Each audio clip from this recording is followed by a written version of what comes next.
Olá, muito boa tarde para você. Está no ar o Manchetes Noticidade. Um homem foi preso suspeito de ter roubado 2 postos de combustíveis em Sorocaba. De acordo com a polícia, ele teria levado aproximadamente R$ 240. O suspeito, que foi encontrado na Vila Caroline, em Votorantim, vai ser encaminhado agora ao CDP de Capela do Alto. Bom, agora você vai saber até onde vai o direito de consumidores que têm o carro furtado em estacionamentos. Veja na reportagem. Do carro da dona Tereza só sobrou a parte da frente do rádio e as fotos de recordação. O veículo foi furtado no estacionamento de um supermercado de Sorocaba. Nós saímos do supermercado, quem estava dirigindo era meu genro.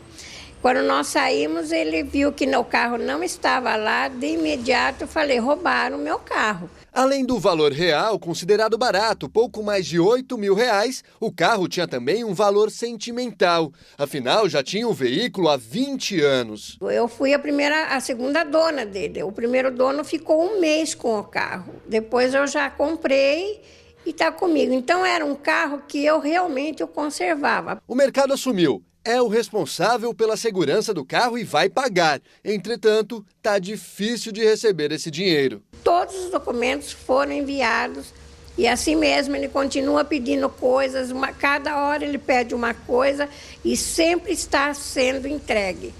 Não tem mais o que pedir, o que exigir. Só falta eles me entregarem o cheque. Não existe um prazo para que o responsável pelo estacionamento pague pelo veículo furtado. Existe sim um prazo para que o consumidor entre na justiça cobrando seus direitos. Que é o prazo de 5 anos para propor ação judicial no caso do estabelecimento se recusar em efetuar o ressarcimento. O advogado ainda lembra que o direito do consumidor não é válido apenas se o carro for furtado. Tudo que está dentro dele, como rádio, óculos ou até mesmo se ele for batido no local, é responsabilidade do comerciante que oferece o serviço. Mas sempre é bom levantar algumas provas. Hoje em dia, todo mundo tem celular com câmeras.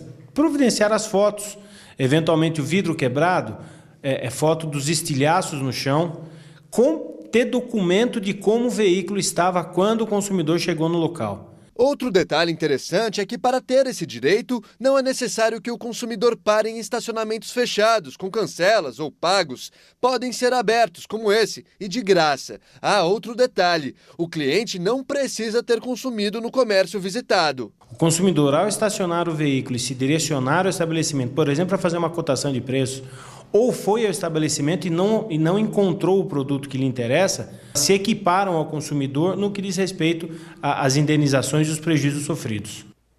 A assessoria de imprensa do Extra informou por meio de nota que está em contato com a senhora Maria Tereza, mostrada na reportagem, para a finalização do caso. A Polícia Militar prendeu 4 pessoas, entre elas 2 adolescentes, suspeitas de tráfico de drogas e porte ilegal de arma nos bairros São Manuel e Campo Largo, em Votorantim. Com eles foram localizadas munições de diversos calibres, 2 armas de fogo, 34 pedras de crack, porções de cocaína, uma balança de precisão, além de R$ 750 em dinheiro. Eles permanecem à disposição da Justiça.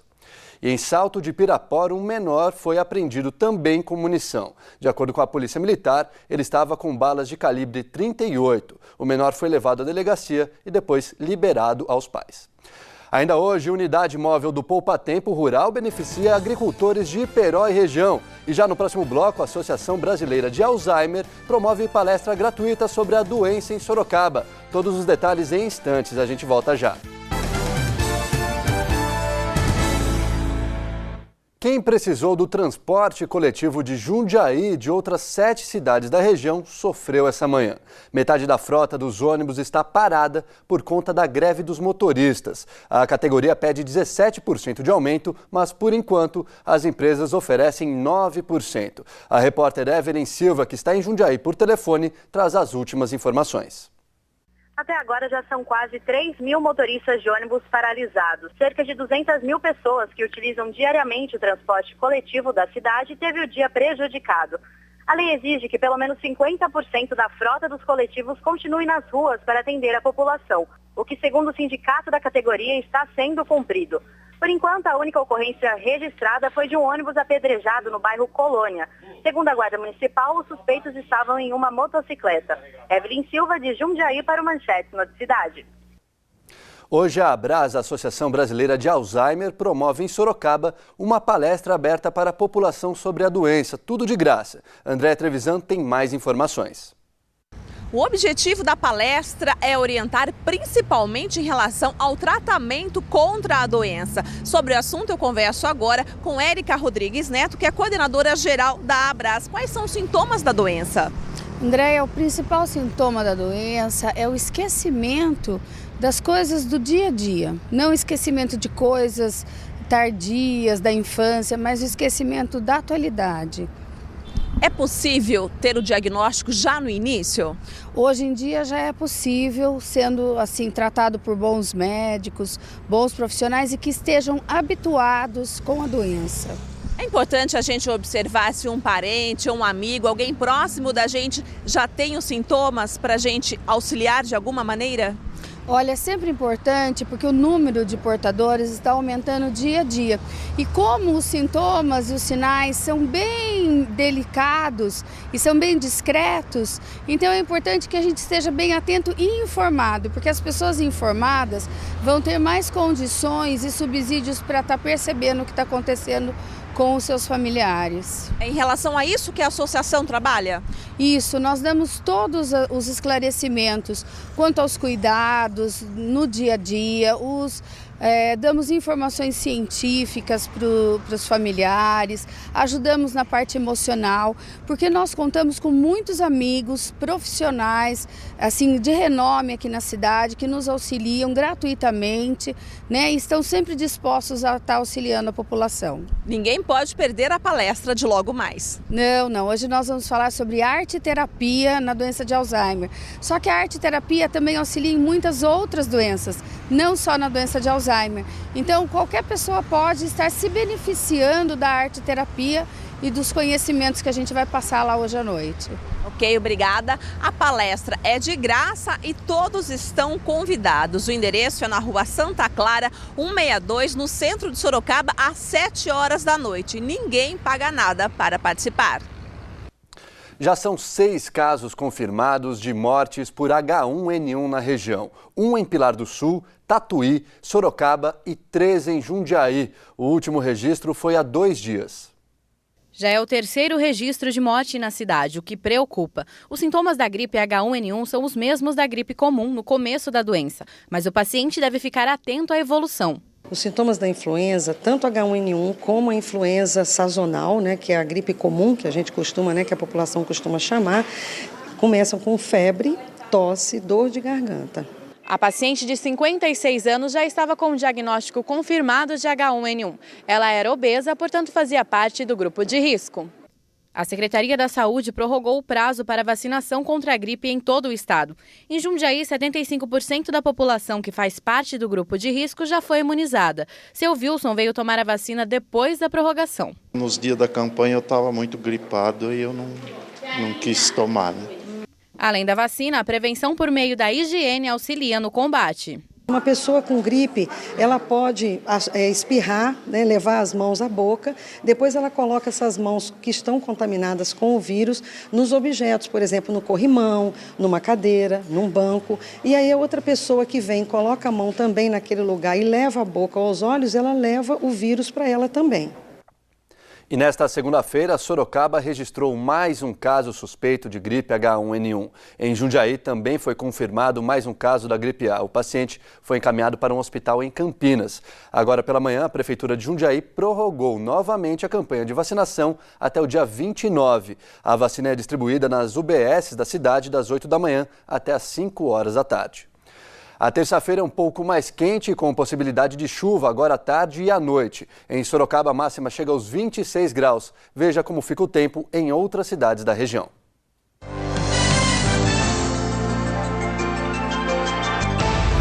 Jumirim tem mínima de 18 graus e a máxima chega aos 27. Mesma previsão para a cidade de Votorantim. Em Várzea Paulista, a máxima não passa dos 26. Já em Porto Feliz, as temperaturas variam entre 19 e 27 graus. Um homem ateu fogo na casa da ex-mulher no Parque São Bento, em Sorocaba, nesta madrugada. Um vizinho controlou o princípio de incêndio. De acordo com os bombeiros, não houve feridos.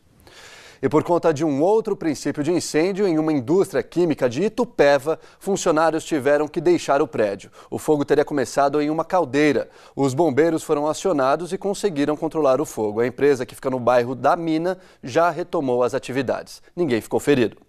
Você vai ver a seguir: unidade móvel do Poupa Tempo Rural beneficia agricultores de Iperó e região. O Manchetes Noticidade volta já. A partir de amanhã, Iperó recebe o projeto estadual Poupa Tempo do produtor rural. André Trevisan. Os produtores vão ser orientados de graça durante 3 dias. Quem dá mais detalhes é Lino de Barros, que é secretário rural de Iperó. Que tipo de trabalho será realizado durante esses 3 dias? São mais de 50 serviços, Andréia, que incluem desde emissão de GTA, apoio técnico no campo, financiamento rural e dentre outros serviços muito importantes, como análise de solo e de água e orientações técnicas para melhorar a produtividade no campo. É a primeira vez do projeto em Iperó. Qual é a importância, já que Iperó tem uma grande área rural? Você está certa, nós temos cerca de 1/3 da população de origem rural. São todos produtores que serão atendidos com muito profissionalismo. As equipes são formadas de 5 atendentes, né, sendo entre eles técnicos. E a intenção é levar ao produtor rural todo o apoio que ele merece. Quais os pontos? Vai passar por vários bairros? No primeiro dia a gente colocou na rodoviária, onde tem circulações de ônibus municipais, para atender os diversos bairros, que são mais de 11 bairros no município. Na quinta-feira eles vão estar também andando alguns pontos assim rurais, e na sexta-feira encerrando na Fazenda Ipanema, junto com a Tropeada. Qual é o horário? O horário é das 8 às 17 horas e são todos os dias das 8 às 17 horas.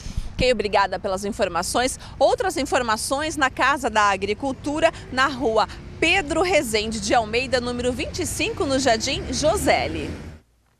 O Manchetes Noticidade fica por aqui. Outras informações você acompanha às 7h15 no Noticidade com Simone Marqueto. Fica agora com o Futebol Esporte Show. Uma ótima tarde para você e até amanhã. Tchau.